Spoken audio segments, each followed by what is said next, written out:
Hello friends, आप सभी का स्वागत है आपके अपने चैनल पर science guru the best. Please like the video, share the video, subscribe the channel. अगर आप पहली बार आए हो चैनल पर तो press the bell icon to get latest notification of the videos. Bell icon press करके रखो ताकि सभी वीडियो की लेटेस्ट नोटिफिकेशन सबसे पहले आप तक मिल जाए। आज की क्लास है विद्युत धारा और परिपथ। इसमें हम पढ़ेंगे विद्युत धारा, परिपथ, प्रतिरोधों का संयोजन, विद्युत धारा के तापीय, रासायनिक, चुंबकीय प्रभाव, विद्युत शक्ति, विद्युत ऊर्जा और फ्यूज के बारे में। इन पर top important, most important MCQ question लेकर आया हूँ जिनके एग्जाम में आने के सबसे ज़्यादा चांसेस है। इससे पहले एक इसका पार्ट 1 बना चुका हूं मैं, विद्युत धारा और रासायनिक प्रभाव, तापीय प्रभाव, इन सभी टॉपिक को लेकर, जिसमें 100 एमसीक्यू क्वेश्चंस है, जिसका लिंक आपको डिस्क्रिप्शन में दिया हुआ है। पहले आप वो वीडियो वहां से जाके देख सकते हो। तो शुरू करते हैं वीडियो। सबसे पहले हम पहला क्वेश्चन देखते हैं। देखो क्या है, परम शून्य तापमान पर अर्धचालकों में विद्युत प्रतिरोध हो जाता है। अर्धचालकों में परम शून्य तापमान पर प्रतिरोध कितना हो जाता है? तो देखो मैं आपको यहाँ पर क्लियर कर दूं कि परम शून्य तापमान का मतलब होता है 0 केल्विन, 0 डिग्री केल्विन, 0 केल्विन परम शून्य तापमान है। इस तापमान पर अर्धचालकों में विद्युत प्रतिरोध जो है वो अनंत हो जाता है। अर्धचालकों का प्रतिरोध अनंत हो जाता है और उनमें बिल्कुल भी विद्युत धारा का प्रवाह नहीं होता, क्योंकि धारा और प्रतिरोध में जो है वो व्युत्क्रमानुपाती होती है। इन दोनों में जो संबंध है वो व्युत्क्रमानुपाती का संबंध है। क्योंकि अगर हम I का सूत्र निकाले ओम के नियम से, I is equal to V upon V R और R is equal to V upon I, तो ये एक दूसरे के व्युत्क्रमानुपाती है। जितना अधिक प्रतिरोध होगा उतनी कम उसमें विद्युत धारा प्रवाहित होगी। तो अनंत प्रतिरोध है तो विद्युत धारा बहुत कम प्रवाहित होती है, नहीं के बराबर, यानी शून्य चालकता हो जाती है। इनके बारे में थोड़ा और डिटेल से जानते। देखो, अर्धचालक विद्युत चालन की क्षमता के आधार पर अर्धचालक वे पदार्थ है जिनकी प्रतिरोधकता चालक और कुचालकों के मध्य होती है। अब जो आवर्त सारणी है ना, उसमें कुछ तत्व है धातु और अधातुओं के बीच में जो उपधातु के रूप में, उनमें से कुछ तत्व है जो अर्धचालकों के रूप में यहाँ पर काम आता है। जैसे जर्मेनियम और सिलिकॉन, ये बेस्ट है। जर्मेनियम और सिलिकॉन ये बेस्ट अर्धचालक या सेमीकंडक्टर माने जाते हैं, जो ज़्यादातर कंप्यूटर और मोबाइल में जिनकी चिप्स बनती है। इसके अलावा सेलेनियम और मिश्र धातु गैलियम आर्सेनाइड ये अर्धचालक है। अर्धचालकों की विशेषता यह है कि ताप बढ़ाने से इनकी प्रतिरोधकता घटती है, अर्थात चालकता बढ़ती है। अर्धचालकों की ताप बढ़ाने पर, इस बात को आप ध्यान देना कि अर्धचालकों के ताप बढ़ाने से इनकी प्रतिरोधकता घटती है और चालकता बढ़ती है। परम शून्य तापमान के निकट अर्धचालक पूर्णतः कुचालक होते हैं, अर्थात इनकी चालकता शून्य और प्रतिरोधकता अनंत होती है। 0 केल्विन तापमान पर, परम शून्य तापमान पर इनकी चालकता 0, क्योंकि प्रतिरोध है अनंत, बहुत अधिक प्रतिरोध है। लेकिन जैसे जैसे ताप बढ़ाएंगे वैसे वैसे इनकी प्रतिरोधकता घटेगी और चालकता बढ़ेगी। ये बात कर रहे हैं हम अर्धचालकों की। चालक के केस में उल्टा होता है, चालकों का तापमान बढ़ाने पर इनकी प्रतिरोधकता बढ़ती है चालकों की, और चालकता घटती है। यानी ताप बढ़ाने पर चालकों की प्रतिरोधकता बढ़ जाती है और चालकता घट जाती है। लेकिन इनकी ताप बढ़ाने से अर्धचालकों की चालकता बढ़ती है। तो 0 केल्विन ताप पर अनंत प्रतिरोधकता होती है, तो शून्य चालकता होती है इनकी, ये ध्यान रखना है हमें। अगला प्रश्न देखते हैं हम। अर्धचालकों की चालकता 0 केल्विन, 0 केल्विन ताप पर होती है। कितनी होती है? चालकता पर पूछ लिया, पहले प्रतिरोधकता वाला प्रश्न था, अब चालकता पर पूछ लिया। तो 10⁵ ओम इनवर्स या 10⁻⁻5 ओम इनवर्स या 10 ओम इनवर्स या 0। तो देखो 0 केल्विन पर चालकता हो जाएगी इनकी 0, क्योंकि 0 केल्विन पर इनका प्रतिरोध कितना है? इनका प्रतिरोध R अनंत है, मैक्सिमम है। और जब R ज़्यादा होगा, मैक्सिमम होगा, तो I जो है चालकता यानी विद्युत धारा वो मिनिमम हो जाएगी, सबसे कम हो जाएगी। ठीक है, इन दोनों में इनवर्स या व्युत्क्रमानुपाती का संबंध होता है। जैसे अभी हमने बात करी कि I जो है, I व्युत्क्रमानुपाती होती है R के, इसलिए। अगला प्रश्न देखते हैं यहाँ पर कि भारत में AC मुख्य विद्युत धारा की, जो AC मुख्य विद्युत धारा उसकी आवृत्ति कितनी होती है? 50 साइकिल पर सेकंड या 60 साइकिल प्रति सेकंड या 30 साइकिल प्रति सेकंड या 100 साइकिल प्रति सेकंड। तो मैं आपको बता दूं यहाँ पर कि भारत में जो हमारे घरों में जो करंट आता है वो AC करंट या प्रत्यावर्ती धारा होती है।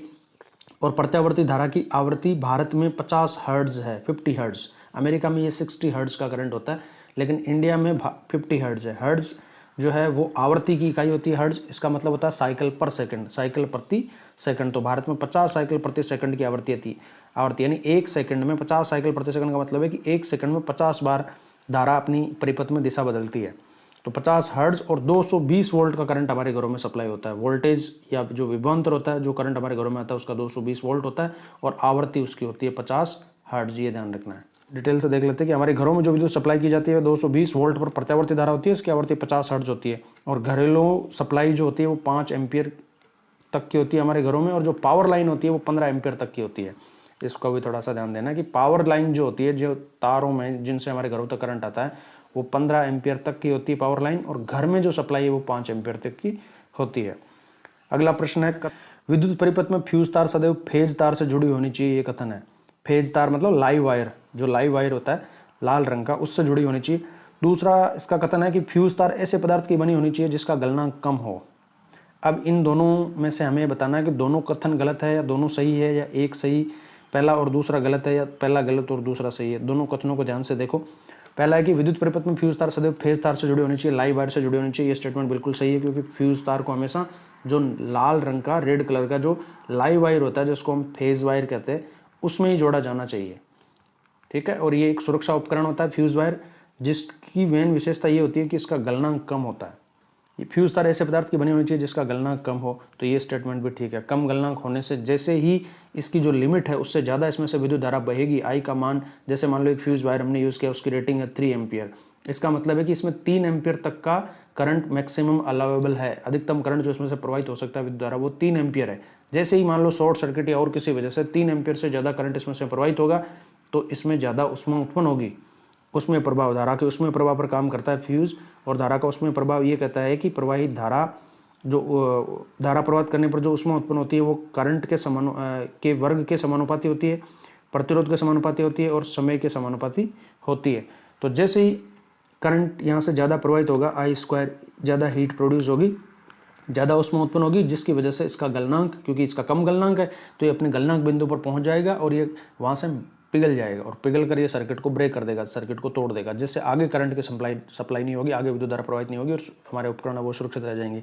इसीलिए ये सुरक्षा उपकरण है। दोनों कथन सही है। अब इसका स्पष्टीकरण देखते हैं हम थोड़ा सा। देखो, फ्यूज वायर या फ्यूज तार जो होता है वो हमेशा ऐसे पदार्थ से बना होता है जिसका प्रतिरोध अधिक और गलनांक कम होता है। प्रतिरोध अधिक और गलनांक कम। गलनांक कम क्यों होता है, ये तो मैंने आपको बता दिया कि गलनांक कम होने से जैसे ही उसमें थोड़ी सी भी अधिक ऊष्मा उत्पन्न होगी और वो मेल्ट हो जाएगा, पिघल जाएगा और सुरक्षा उपकरण के रूप में काम कर लेगा। लेकिन प्रतिरोध अधिक होने से क्या फायदा हुआ?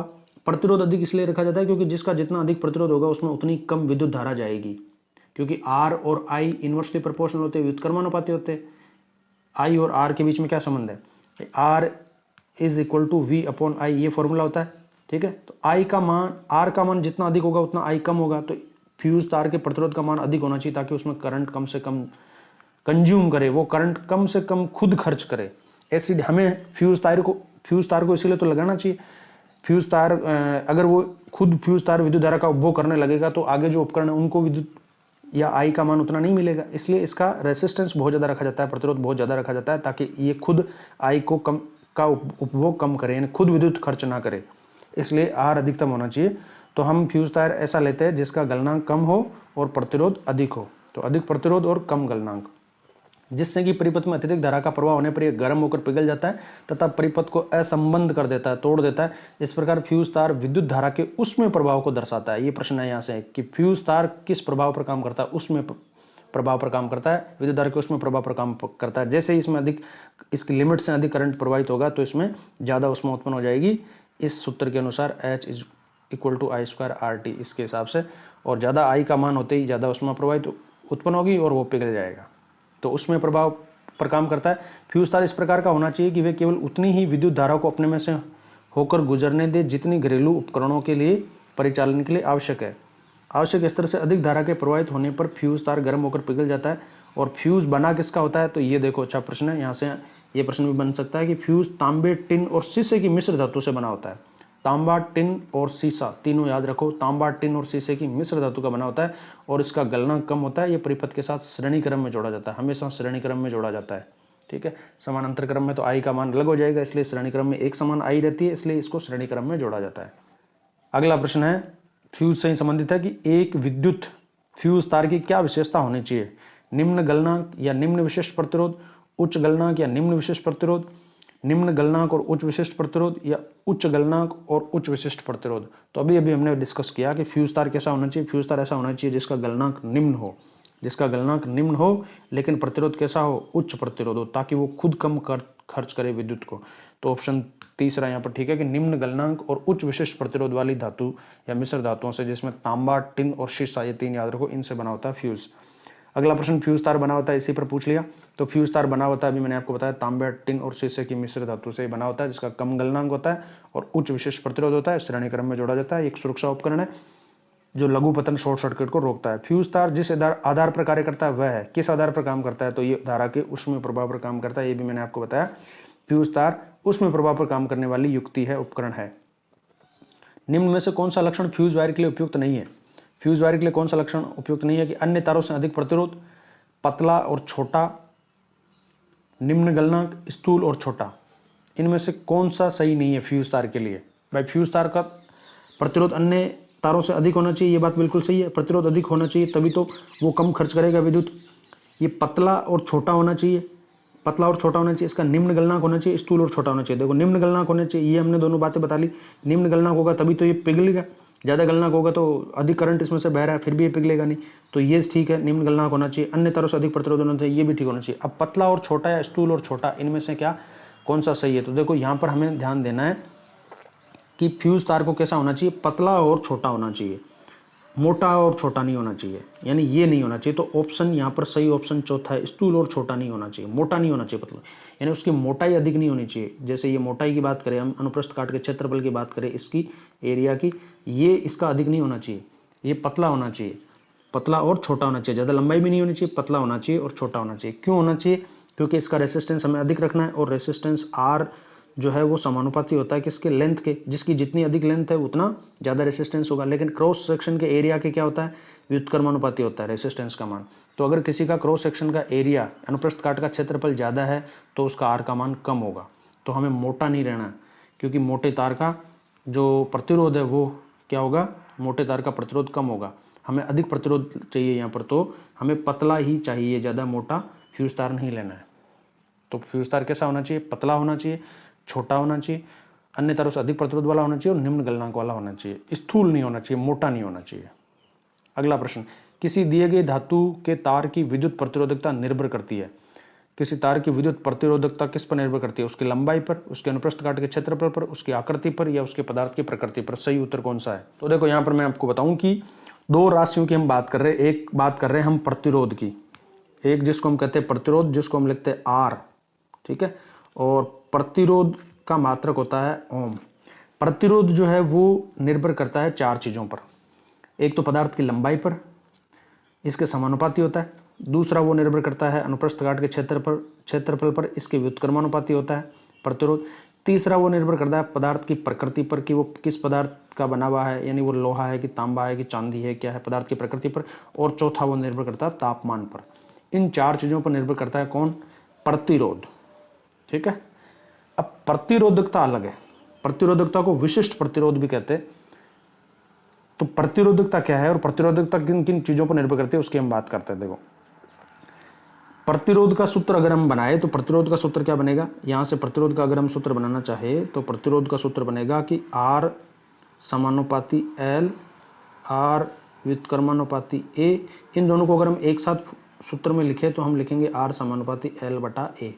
अगर समानुपाती का साइन हटा के, चिन्ह हटा के अगर हम बराबर का साइन लेकर आएंगे, चिन्ह लेकर आएंगे, तो यहाँ पर एक आएगा नियतांक, कांस्टेंट आएगा। उस कांस्टेंट को कहते हैं रो, और यही विशिष्ट प्रतिरोध या प्रतिरोधकता कहलाता है रो। इसको कहते हैं रो, और रो गुणा एल बटा ए, ये सूत्र बनता है प्रतिरोध का यहाँ से, ठीक है।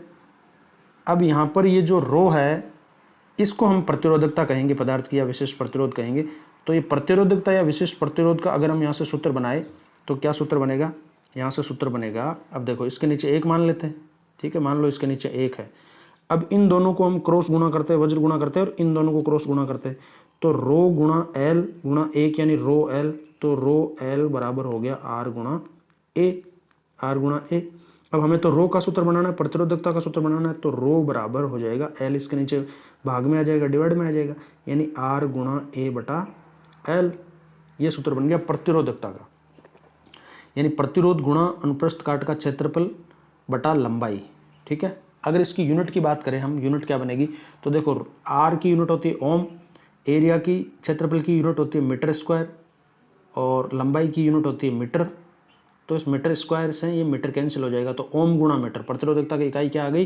प्रतिरोधकता की इकाई होती है ओम मीटर, ओम गुणा मीटर, जबकि प्रतिरोध की इकाई केवल ओम होती है, ठीक है।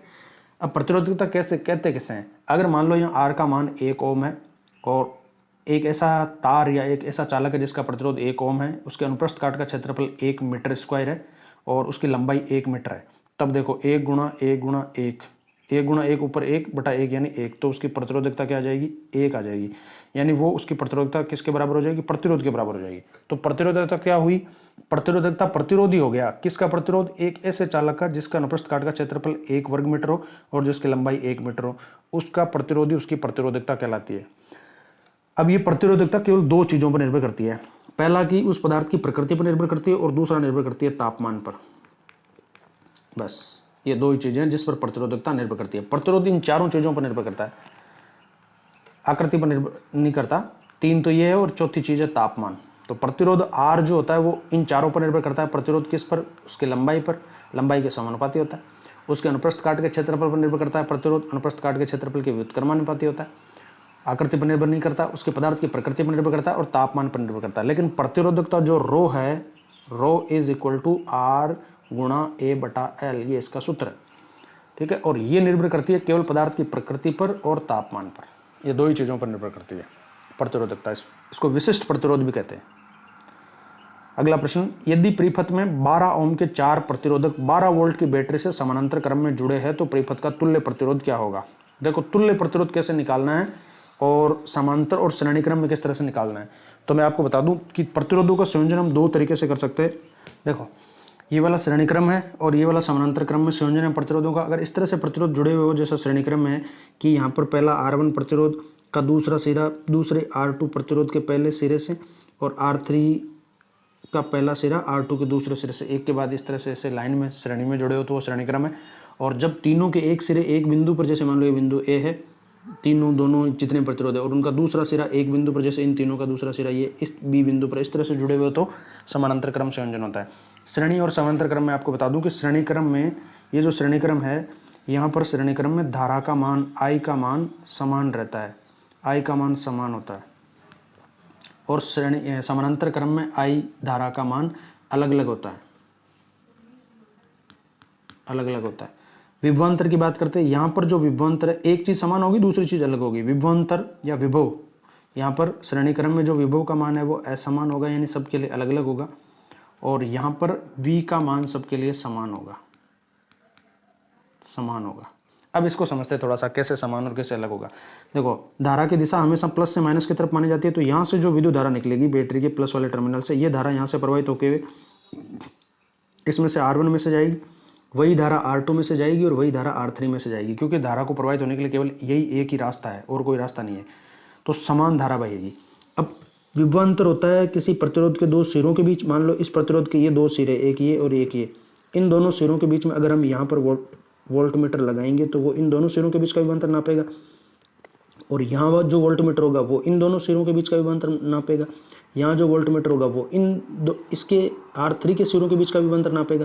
तो ये क्या सारे सिरे एक ही जगह हैं? क्या इनका सबका पहला सिरा एक जगह है? नहीं है, सबका अलग अलग जगह है। तो सबका विभवांतर भी अलग अलग आएगा। तो विभव का मान सबके लिए असमान रहेगा और I का मान समान रहेगा। अब हम समझते हैं इसको समानांतर क्रम को। समानांतर क्रम संयोजन में क्या होता है? समानांतर क्रम संयोजन में इस तरह से संयोजित किए जाते हैं प्रतिरोध की उनका सभी प्रतिरोधों का पहला सिरा एक बिंदु पर और अंतिम सिरा जो है वो एक बिंदु पर एक साथ इस तरह से ज्वाइन कर दिए जाते हैं। अब देखो, यहाँ से जो धारा निकली बैटरी के प्लस से, पॉजिटिव टर्मिनल से, ये विद्युत धारा यहाँ से प्रवाहित हुई, यहाँ से प्रवाहित हो रही है। अब बिंदु A पर आने के बाद में इस धारा के सामने 3 रास्ते हैं। तो कुछ धारा इधर ऊपर R1 में से निकल गई, कुछ विद्युत धारा बीच वाले में से R2 में से निकल गई और कुछ विद्युत धारा R3 में से निकल गई। ये तीनों धाराएं अलग अलग होगी और यहाँ पर बिंदु B पर आकर वापस मिलकर सब एक हो जाएगी। तो यहाँ पर धारा अलग अलग हो सकती है। धारा को बहने के लिए एक से अधिक रास्ते हैं, तो कुछ धारा इधर से निकल गई, कुछ बीच में से, कुछ नीचे से। तो तीनों में अलग अलग धारा होगी, I का मान अलग अलग होगा। अब बात करते हैं विभवांतर की। विभवांतर इनके सिरों के बीच का विभवांतर होता है। किसी भी चालक के सिरों के बीच में विभवांतर उत्पन्न होता है। तो इन सब के सिरे, इन सब के पहला सिरा यहाँ पर बिंदु A पर है तो यहाँ पर, और अंतिम सिरा यहाँ बिंदु B पर है। इन दोनों के बीच में हम यहाँ पर वोल्टमीटर लगाएंगे। तो जो वोल्टमीटर लगाएंगे वो जो विभवांतर नापेगा वो इन तीनों में एक ही आएगा, क्योंकि तीनों के सिरे, पहले और अंतिम सिरे एक ही बिंदु, इन A और B बिंदुओं के बीच में ही है। तो तीनों के लिए विभवांतर का मान समान रहेगा और I का मान अलग अलग रहेगा। तो ये आपको ध्यान रखना है।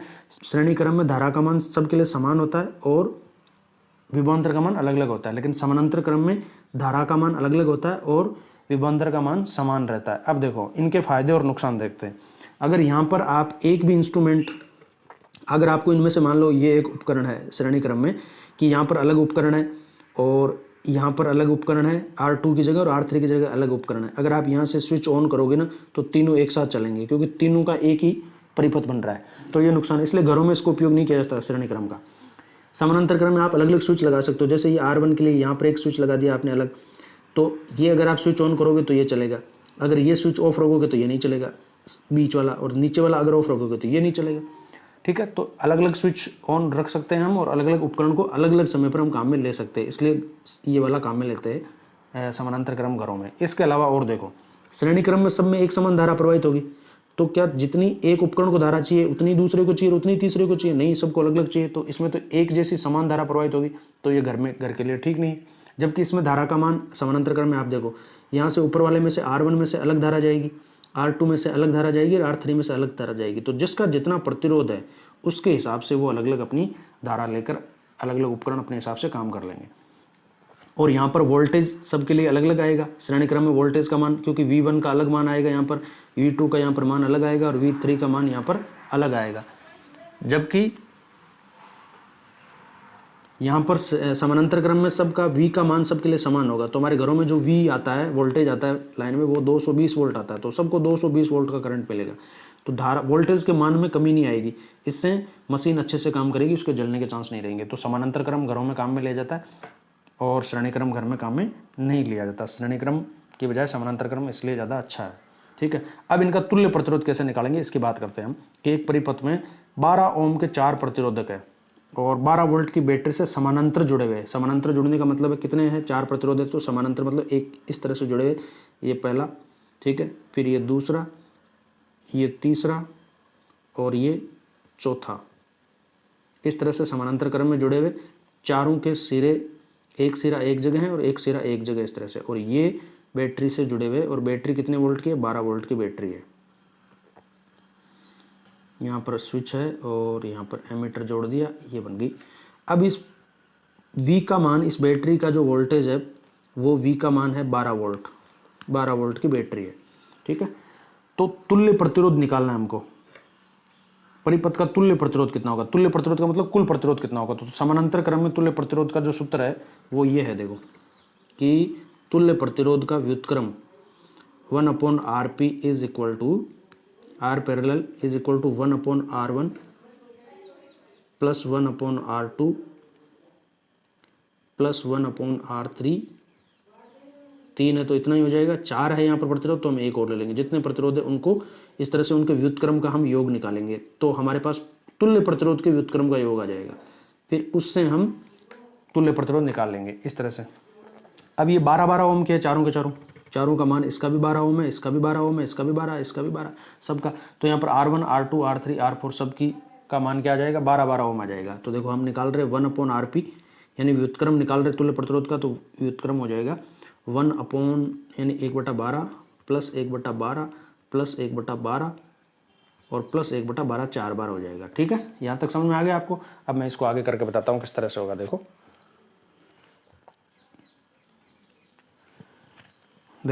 तुल्य प्रतिरोध समानांतर क्रम में, तुल्य प्रतिरोध का व्युत्क्रम 1/Rp, ये तुल्य प्रतिरोध का व्युत्क्रम हो गया। तुल्य प्रतिरोध तो Rp है, लेकिन हमें व्युत्क्रम निकालना पहले, फिर उससे हम तुल्य प्रतिरोध निकालेंगे। तो 1/Rp बराबर 1/R1 plus 1/R2 plus 1/R3 plus 1/R4, जितने प्रतिरोध है उस हिसाब से निकल जाएगा। ठीक है, अब हमारे पास यहाँ पर है 12-12 ओम के 4 प्रतिरोध, तो 1/Rp बराबर सबकी जगह इनका R1, R2, R3, R4 सबका मान 12 है, तो 12 ओम है, तो 1/12 प्लस 1/12 4 बार लिखेंगे, प्लस 1/12 प्लस 1/12। ठीक है, अब हम इनका योग निकाल लेंगे ले से पहले के, तो ये इसका मान आ जाएगा 4/12, इसका मान 4/12 आ जाएगा 1/Rp का। ठीक है, 4/12 आ जाएगा, और इसको फिर हम उल्टा कर देंगे तो 12/4 हो जाएगा। अभी इसको करके बताता हूँ आपको कैसे निकालेंगे। अभी हम तुल्य प्रतिरोध का व्युत्क्रम निकाल रहे हैं, तुल्य प्रतिरोध नहीं निकाल रहे, अभी हम Rp नहीं निकाल रहे, 1/Rp का मान निकाल रहे हैं। तो 1/Rp बराबर, अब इन चारों का हम LCM ले लेते हैं पहले, सबसे पहले इन चारों का हम अगर हम लेस पे लेंगे, लघुत्तम समापवर्ती लेंगे, एलसीएम लेंगे तो आएगा 12। अब देखो इसको हम सोल्व करते हैं। 12 से 12 को डिवाइड करेंगे, भाग देंगे तो 12/12 1, 1 को ऊपर अंश से गुणा करेंगे तो 1 गुणा 1 1, सब जगह ये आ जाएगा 1 + 1 + 1 + 1। इन सबको अगर हम लिखेंगे तो क्या हो जाएगा, ये 4/12 आ गया। 4/12 किसका मान आया, 1/rp का मान आया। ठीक है, यहाँ तक समझ में आ गया आपको। आगे करते देखो, 1/rp का मान कितना आया, 1/rp बराबर आया 4/12। 1/rp का मान कितना आया, 1/rp का मान आया हमारे पास में 4/12।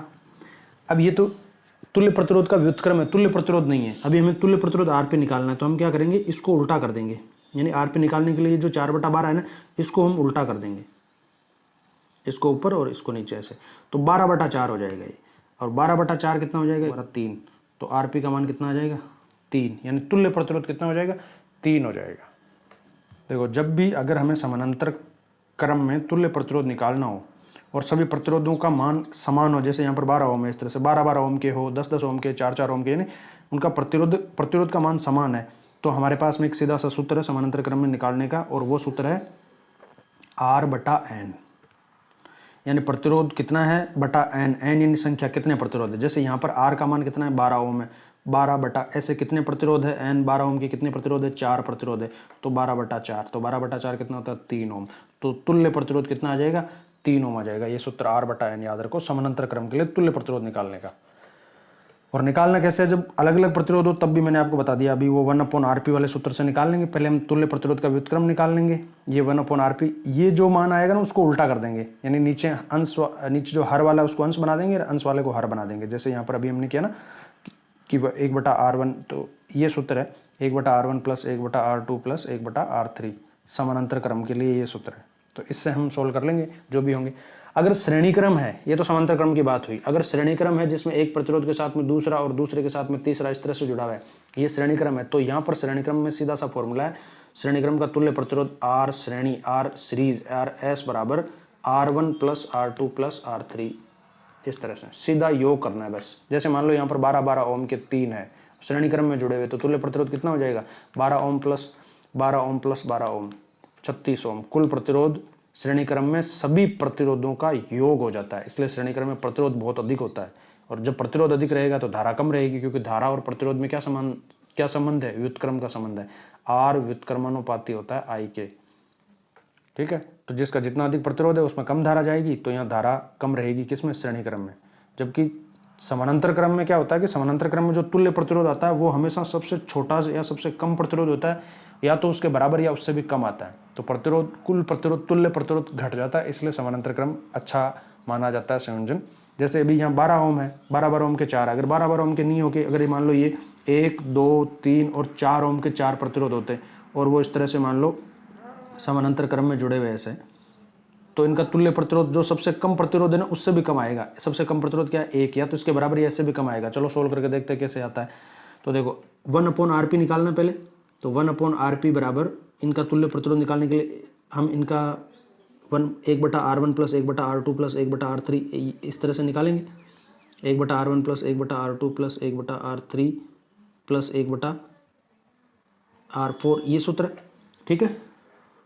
तो अब देखो यहाँ पर इनका मान रखते हैं, तो 1/rp बराबर हो जाएगा 1/r1 की जगह आ जाएगा 1 ओम का, R2 की जगह आएगा 2 ओम का, R3 की जगह आ जाएगा 3 ओम का, और R4 की जगह आ जाएगा 4 ओम का। अब इन 1, 2 और 3 और 4 का लेसे पे लेते हैं। 1, 2, 3, 4 का अगर हम लेसे पे लेंगे तो लेसे पे कितना आएगा, 12। ठीक है, 12 आ गया लेसे पे। अब इसको सोल्व करो, देखो आगे 1/rp का मान निकालना है हमको, कितना आता है 1/rp बराबर कितना आता है। तो 12 लेसे पाया, अब 12 में 1 का भाग देंगे तो 12 × 1 12, तो ये तो आ गया 12 प्लस 2 का भाग दो 12 में 6 × 1 6, फिर 3 का भाग दो 12 में 4 बार, 4 × 1 4, फिर 4 का भाग दो 12 में, 4 का भाग 12 में देंगे तो 3 बार, 3 × 1 तो 3। अब इन सबको जोड़ो कितना आया, देखो 12 और 6 18, 18 और 4 22, 22 और 3 25, 25 बटा नीचे कितना है 12, 25/12। तो 1/rp का मान कितना आया, 1/rp बराबर 25/12। तो rp का मान कितना हो जाएगा, इसको उल्टा कर दो, अंश को हर बना दो और हर को अंश बना दो। तो 25/12 की जगह 12/25 कर दो। अब 12/25 का मान कितना आएगा बताओ, 12/25 का मान कितना आएगा, 12/25 का मान आएगा 12 में तो भाग जाएगा नहीं सीधा, तो 0 लगा के पॉइंट लगा के यहाँ 0 लगा लो 120। अब 25 का भाग दो 0.4 कुछ आगे आएगा, तो देखो 0.4 आ रहा है, 1 से कम आ रहा है ना, वहाँ यहाँ सबसे कम प्रतिरोध कितना था, 1 ओम का था, एक 1 ओम का था, एक 2 ओम का, एक 3 ओम का, एक 4 ओम का, तो सबसे कम वाले से भी कम प्रतिरोध आया ना, इसलिए समानांतर क्रम अच्छा माना जाता है क्योंकि प्रतिरोध कम रहता है, और जब प्रतिरोध कम रहेगा तो धारा का मान I का मान अधिक रहेगा। तो इस प्रश्न का उत्तर क्या आ गया, 3 ओम आ गया, ये हमने कर लिया। तो इस तरह से मैंने आपको बता दिया श्रेणी और समानांतर क्रम में संयोजन और तुल्य प्रतिरोध निकालना किस तरह से हम निकालेंगे। अगर श्रेणी क्रम है तो सीधा सीधा जोड़ देना है, R1 + R2 + R3 जो कर देना है, और अगर समानांतर क्रम है तो पहले इनका व्युत्क्रम निकालना है, 1/Rp निकालना है, इसका सूत्र है 1/Rp = 1/R1 + 1/R2 + 1/R3, और जो व्युत्क्रम आएगा उसका उल्टा कर देंगे तो हमारे पास Rp का मान आ जाएगा। इस तरह से तुल्य प्रतिरोध निकालना है। तुल्य प्रतिरोध यानी कुल प्रतिरोध। अब अगर आपको कुल धारा पूछी है या कुल वोल्टेज पूछा है तो आप उस हिसाब से सूत्र ओम का सूत्र लगा के निकाल सकते हो। ओम का सूत्र V = IR होता है, इससे हम V का मान निकाल सकते हैं, और अगर I का मान निकालना है तो यहाँ से हम I का भी सूत्र बना सकते हैं। I का सूत्र हो जाएगा V/R, ठीक है, I के साथ में R जो इधर इंटू में वो इधर आके डिवाइड में आ जाएगा। अगर R निकालना है तो R का सूत्र भी हम बना लेंगे, कुल R या कुल प्रतिरोध अगर हमें निकालना है तो R हो जाएगा V/I। तो ये तीनों सूत्र याद रखो, इस तरह से हम निकाल लेंगे। अगला प्रश्न देखो, एक बल्ब, एक चार्जर और एक ओवन और एक कूलर जिनके प्रतिरोध क्रमशः 15 ओम, 5 ओम, 20 ओम, 30 ओम है, कोई परिपथ में श्रेणी क्रम में जोड़ा जाता है तो इस परिपथ का तुल्य प्रतिरोध कितना होगा। तो देखो मैंने अभी आपको बताया कि श्रेणी क्रम में तुल्य प्रतिरोध जो होता है वो R सीरीज बराबर होता है R1 सभी का योग होता है, R1 + R2 + R3 + R4 हो जाएगा। तो यहाँ पर जो प्रतिरोध है वो कितने कितने हैं, इनको सबको जोड़ लो आप। देखो 15 ओम, 5 ओम, 20 ओम और 30 ओम, इनको जोड़ लो तो 15 और 5 ये हो गया 20, 20 और 20 40, 40 और 30 70, तो 70 ओम। तुल्य प्रतिरोध कितना हो जाएगा, 70 ओम हो जाएगा। निम्न में से कौन सा धारा के तापीय प्रभाव पर आधारित नहीं है, इनमें से कौन धारा के तापीय प्रभाव पर आधारित नहीं है, विद्युत उष्मक, विद्युत बल्ब, इस्त्री या माइक्रोवेव। तो देखो सही उत्तर है माइक्रोवेव। माइक्रोवेव तापीय सिद्धांत पर काम नहीं करता, ये विद्युत चुंबकीय सिद्धांत पर काम करता है। कुछ विकिरणें होती है, मैग्नेटिक रेडिएशंस होती है, उनसे ये इसका प्रिंसिपल है। बाकी विद्युत बल्ब का फिलामेंट वाले जो बल्ब होते हैं वो तापीय प्रभाव पर आधारित है, उसमें प्रभाव पर आधारित है, और विद्युत उष्मक ये भी तापीय प्रभाव पर आधारित है, और इलेक्ट्रिक आयरन इस्त्री ये भी तापीय प्रभाव पर आधारित है। अगला प्रश्न है कि एसी को डीसी में परिवर्तित करने के लिए उपयोग किए जाने वाले उपकरण को क्या कहते हैं। तो देखो एसी को डीसी में बदलने वाले उपकरण को कहते हैं दिष्टकारी। मोबाइल चार्जर जो पुराने टाइम में आते थे, दिष्टकारी इनको कहते हैं हम, इनमें ये काम में लेता है क्योंकि मोबाइल की बैटरी को डीसी बैटरी होती है वो उसको चार्ज करने के लिए हमें डीसी चार्जर चाहिए, तो वो दिष्टकारी जो एसी को डीसी में बदल दे। डीसी और एसी में क्या फर्क होता है, तो डीसी डायरेक्ट करंट होती है और एसी प्रत्यावर्ती अल्टरनेटिव करंट होता है। एसी में डीसी करंट में धारा की दिशा हमेशा एक ही रहती है परिपथ में। जैसे मान लो ये अगर कोई परिपथ है, ये प्लस और माइनस ये परिपथ है, तो इसमें धारा की दिशा हमेशा एक ही तरह रहती है डीसी करंट में। तो एसी करंट में धारा की दिशा बदलती रहती है, ठीक है, जितनी इसकी है आवृत्ति उसके हिसाब से धारा की करंट एक बार इस तरफ और एक बार इस तरफ, एक बार इधर तो अगली बार धारा की दिशा इस तरफ, करंट इस तरह से। यहाँ पर देखो ट्रांसफार्मर है, ट्रांसफार्मर का उपयोग क्या होता है कि ट्रांसफार्मर को एसी की वोल्टता बदलने के लिए, एसी की वोल्टेज को कम या ज़्यादा करने के लिए, एसी की वोल्टेज जैसे हमारे घरों में 220 वोल्टेज आती है, तो ट्रांसफार्मर जो बाहर रखा होता है तो वो ट्रांसफार्मर का काम यही होता है कि वो ये इतनी वोल्टता को मेंटेन रखता है, इसको बनाए रखने के लिए, तो वोल्टता बदलने के लिए। दिष्टकारी एसी को डीसी में बदलता है। प्रेरक कुंडली प्रेरण विद्युत प्रेरण के लिए काम में लेती है। डायनेमो यांत्रिक ऊर्जा को विद्युत ऊर्जा में बदलता है, जो गाड़ियों में, ट्रैक्टर मोटर गाड़ियों में इन सब में होता है डायनेमो, ठीक है। डायनेमो का काम है यांत्रिक ऊर्जा को विद्युत ऊर्जा में बदलना। और प्रेरण कुंडली प्रेरण पैदा करने के लिए या प्रेरित विद्युत धारा पर उत्पन्न करने के लिए काम में ली जाती है, जो विद्युत चुंबकीय सिद्धांत पर काम करती है। अगला, विद्युत के तारों को आमतौर पर किससे लेपित किया जाता है। जो विद्युत के तार होते हैं इनको ऊपर जो प्लास्टिक का सा लेप होता है वो किसका होता है, तो वो होता है जनरली पॉलीविनाइल क्लोराइड, पीवीसी का लेप होता है, पीवीसी पॉलीविनाइल क्लोराइड। अगला प्रश्न, अतिचालक वह पदार्थ जो निम्न में से कौन सा कार्य करता है। देखो अतिचालक की परिभाषा पूछिए। अतिचालक वह जो तापमान पर बिजली का संचालन करते हैं, जो धाराओं के प्रवाह के लिए उच्च प्रतिरोध प्रदान करते हैं, जो धारा प्रवाह के लिए कोई प्रतिरोध नहीं प्रदान करते, या उच्च तापमान पर बिजली का संचालन करते हैं। तो अतिचालक, बहुत अधिक चालक, तो बहुत अधिक चालक वही होगा जो धारा प्रवाह के लिए कोई प्रतिरोध नहीं प्रदान करते। अर्धचालक अतिचालक बन जाते हैं जब इनका तापमान बहुत अधिक बढ़ा दिया जाता है, यानी अधिक तापमान पर, उच्च तापमान पर अर्धचालक अतिचालक बन जाते हैं। तो जो कोई प्रतिरोध प्रदान नहीं करेंगे उनमें अधिकतम धारा प्रवाहित होगी और वो अतिचालक होंगे। अगला प्रश्न है कि 10 वोल्ट के विभवांतर वाले दो बिंदुओं पर 4 कूलाम के आवेश को स्थानांतरित करने के लिए कितना कार्य करना पड़ेगा। C4 कूलाम है यहाँ पर, V यानी वोल्ट है, वोल्ट यानी विभवांतर है। ये हमेशा जब भी V आ जाए मतलब आपको वोल्ट या विभवांतर का मान दे दिया, और C मतलब कूलाम है। तो कितना कार्य करना पड़ेगा, तो देखो यहाँ पर अगर हम विभवांतर की बात करें V की, तो V का सूत्र होता है V is equal to W बटा Q, यानी किया गया कार्य बटा आवेश। विभवांतर दो सिरों के बीच, विभवांतर का मतलब है कि उन दोनों सिरों के बीच एक कूलाम आवेश को लाने में कितना कार्य करना पड़ेगा। जितना कार्य करना पड़ेगा वो किया गया कार्य उन दोनों सिरों के बीच के विभवांतर के बराबर होता है। जैसे मान लो एक चालक है और इस चालक के दो सिरे हैं, तो इन दोनों सिरों के बीच में कितना विभवांतर है, तो इसका मतलब है कि अगर हम एक इकाई आवेश को यहाँ से अगर यहाँ तक ले जाए तो हमें एक इकाई आवेश को ए से बी तक ले जाने में जितना कार्य करना पड़ेगा वो कार्य किया गया कार्य इन दोनों सिरों के बीच का विभवांतर कहलाता है, यानी V is equal to W upon Q, ये सूत्र है। अब अगर इसमें से हमें कार्य का सूत्र बनाना हो, कार्य निकालना है, तो कार्य का सूत्र हम यहाँ से बना लेंगे इन दोनों को क्रॉस गुणा करके। तो कार्य का सूत्र क्या बन जाएगा, W बराबर V गुणा Q, VQ। तो अब इस प्रश्न का उत्तर निकालते हैं। कार्य निकालना है तो V कितना है, 10 वोल्ट ऐसा इकाई में लेना है सबको। अगर हम V को ऐसा इकाई में लेंगे वोल्ट और Q की ऐसा इकाई कूलाम लेंगे तो W कार्य की ऐसा इकाई जूल आ जाएगी। तो V का मान ले लिया हमने 10 वोल्ट गुणा Q कितना आवेश है, 4 कूलाम आवेश थे, तो 10 गुणा 4, 10 गुणा 4 कितना हो गया 40, तो 40 जूल किया गया कार्य कितना हो जाएगा, 40 जूल हो जाएगा। तो 40 जूल जिसमें है वो सही हो जाएगा।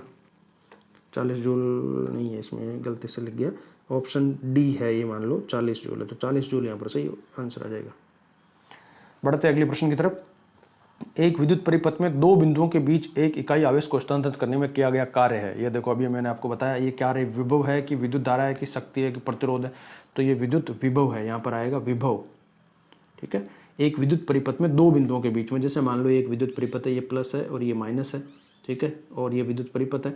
मान लो यहाँ पर हमने एक चालक तार जोड़ दिया, ठीक है, तो इस चालक तार के दो सिरों के बीच में, सिरा ए और सिरा बी, इन दोनों के बीच में अगर एक इकाई आवेश को स्थानांतरित करना है, यहाँ से यहाँ तक मुझे एक इकाई आवेश यानी एक कूलाम आवेश को मुझे यहाँ से यहाँ तक स्थानांतरित करना है, तो जितना कार्य किया जाएगा इस बैटरी के द्वारा वो कार्य क्या कहलाएगा, विभव कहलाएगा इन दोनों सिरों के बीच का। ठीक है, तो ये विभव हो गया। विद्युत धारा आवेश प्रवाह की दर को धारा कहते हैं। विद्युत धारा I बराबर होती है Q बटा T।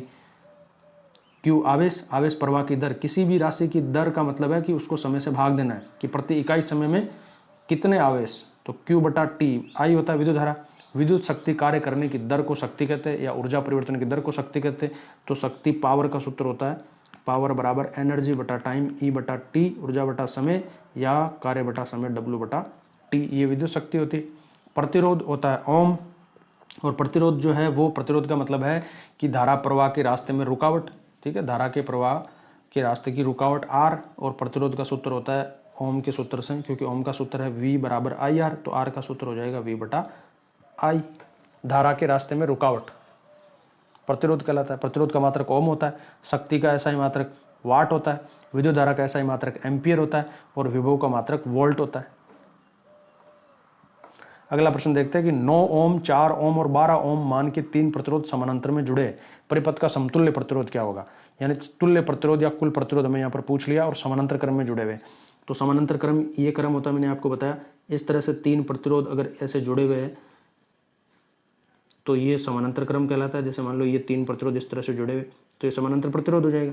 अब समानांतर प्रतिरोध का तुल्य प्रतिरोध अगर हमें निकालना है, तो यहाँ पर तुल्य प्रतिरोध निकालने के लिए हमारे पास सूत्र है कि तुल्य प्रतिरोध का व्युत्क्रम 1/RP बराबर हो जाएगा 1/R1 plus 1/R2 plus 1/R3। इस सूत्र से हम निकालेंगे। तो इससे तीनों का आप मान रखो। देखो R1 का मान यहाँ पर 9 ओम है तो 1/9, R2 का मान 4 ओम है तो 1/4, और R3 का मान 12 है तो 1/12 प्लस 1/12। अब इन तीनों का हम लसागु पे ले लेंगे। 9, 4 और 12 का लसागु पे कितना आ जाएगा, 36। ठीक है, 36 में 9 का भाग देंगे तो 9 चौक 36, 4 गुणा 1 अगर करेंगे तो 4, प्लस 4 का भाग दो 36 में 9 बार, और 12 का भाग अगर 36 में देंगे तो 3 बार।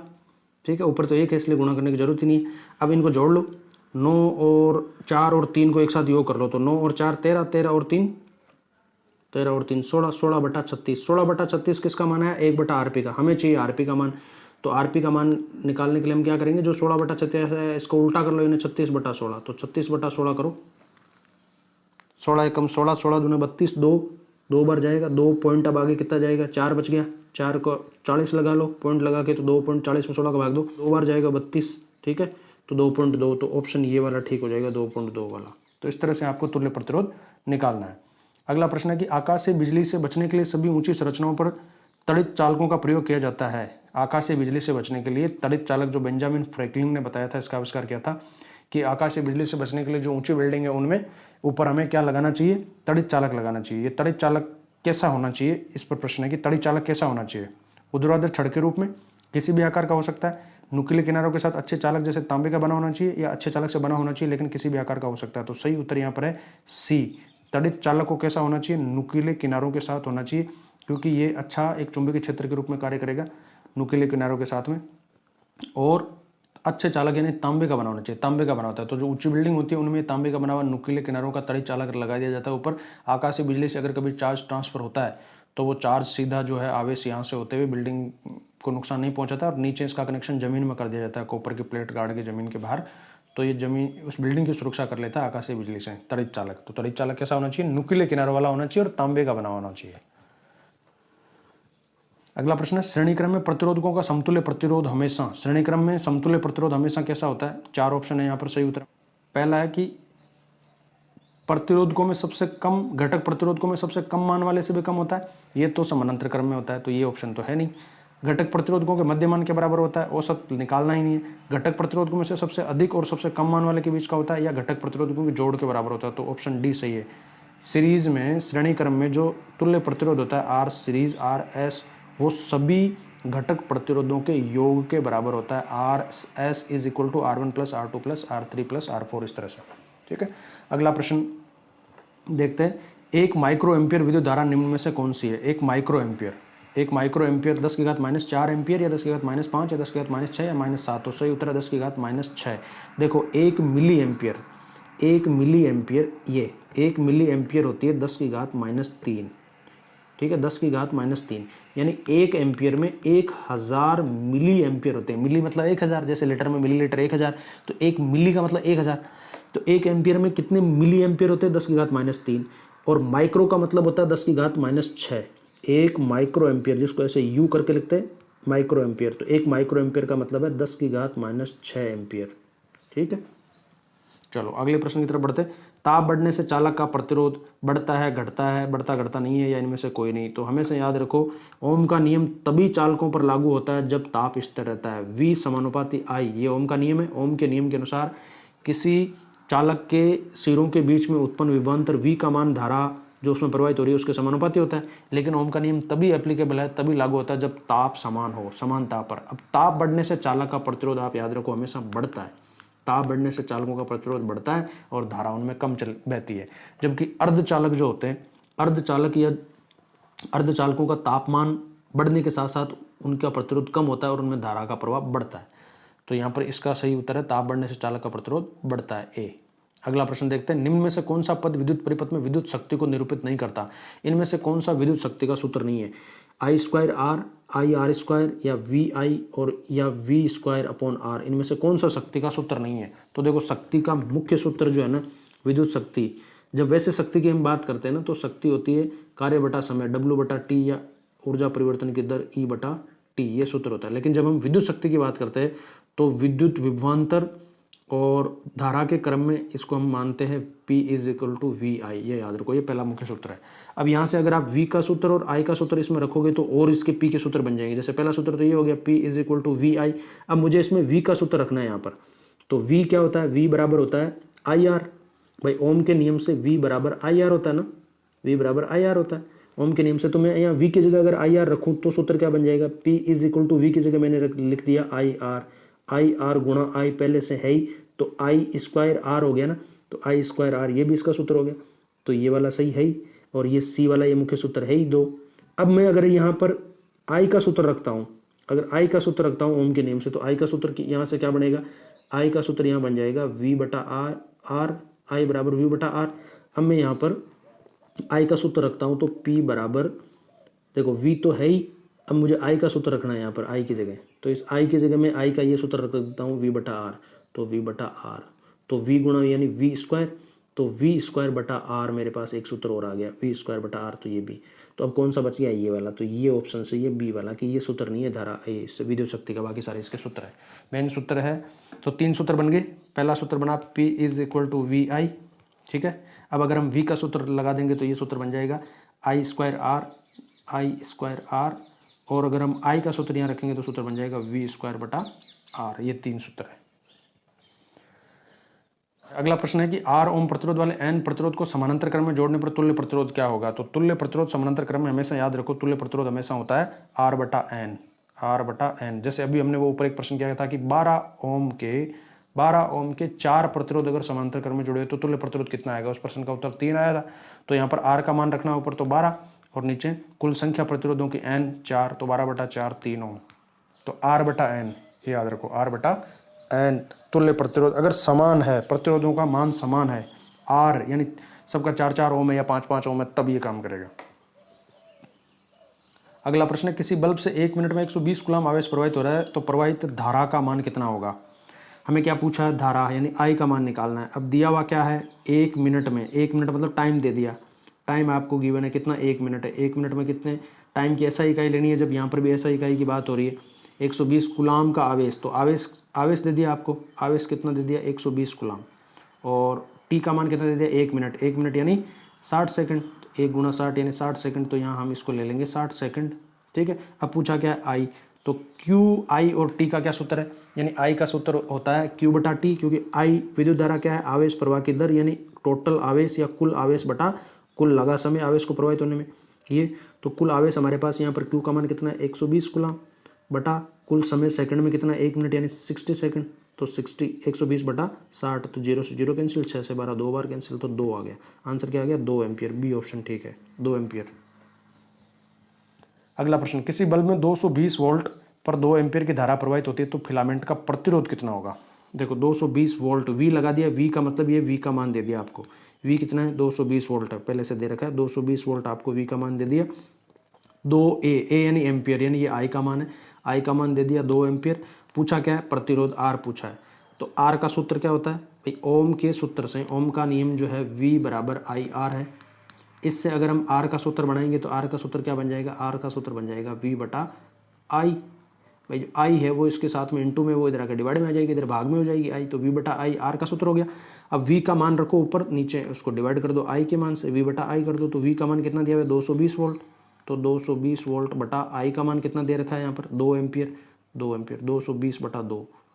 ठीक है, तो 220 का आधा कितना हो जाएगा 110, तो 110 ये वाला ऑप्शन से। ठीक है, देखते अगला प्रश्न, 1 ओम और 2 ओम के प्रतिरोधों को श्रेणी क्रम में 6 वोल्ट की बैटरी से जोड़ने पर परिपथ में धारा का मान कितना होगा। देखो अब यहाँ पर हमें धारा का मान पूछा है, I का मान पूछा है। अगर हमें I निकालना है और दे क्या रखा है ओम और 6 वोल्ट, तो 6 वोल्ट यानी I तो निकालना है, और 6 वोल्ट यानी V का मान दे रखा है 6 वोल्ट है, और R दे रखे 2, जिनको श्रेणी क्रम में जोड़ना है। तो I का सूत्र ओम के नियम से, भाई ओम का नियम है V बराबर IR, और यहाँ से हमें I निकालना है, तो I का सूत्र क्या बन जाएगा V बटा R। अब हमें कुल I निकालना है प्रतिरोध की, तो कुल V बटा कुल R चाहिए। अब कुल V तो जितने की बैटरी है उतना हो जाएगा, और कुल R यानी तुल्य प्रतिरोध निकालना है। अगर आपको श्रेणी क्रम या समांतर क्रम में तो तुल्य प्रतिरोध लेना है, यहाँ पर नीचे R का मान। तो पहले हम यहाँ पर तुल्य प्रतिरोध निकालेंगे। क्रम कौन सा है, श्रेणी क्रम, तो श्रेणी क्रम में तुल्य प्रतिरोध R सीरीज बराबर क्या होता है R1 plus R2 plus R3 plus R4, इस तरह से। यहाँ पर 2 ही है, तो R1 प्लस R2, R1 कितना 1 ओम, R2 कितना 2 ओम, तो 1 और 2 कितना हो गया 3 ओम, तो R सीरीज या तुल्य प्रतिरोध कितना आ गया 3 ओम। तो यहाँ पर I का सूत्र है V बटा R, यानी कुल V कितना है 6 वोल्ट की बैटरी, तो 6 वोल्ट बटा कुल R, यानी कितना हमने अभी निकाला, ये जो तुल्य प्रतिरोध आएगा वो 3, तो 6 बटा 3, तो 6 बटा 3 कितना होता है 2, तो धारा कितना हो गया 2 एम्पियर, 2 एम्पियर। बी वाला ऑप्शन ठीक हो जाएगा। वीडियो कैसा लगा कमेंट करके जरूर बताना, ज़्यादा से ज़्यादा वीडियो को शेयर करना अपने फ्रेंड्स के साथ में, और अगर आप चैनल पर पहली बार तो सब्सक्राइब जरूर करना। मिलते हैं नेक्स्ट वीडियो में, टिल देन जय हिंद, वंदे मातरम।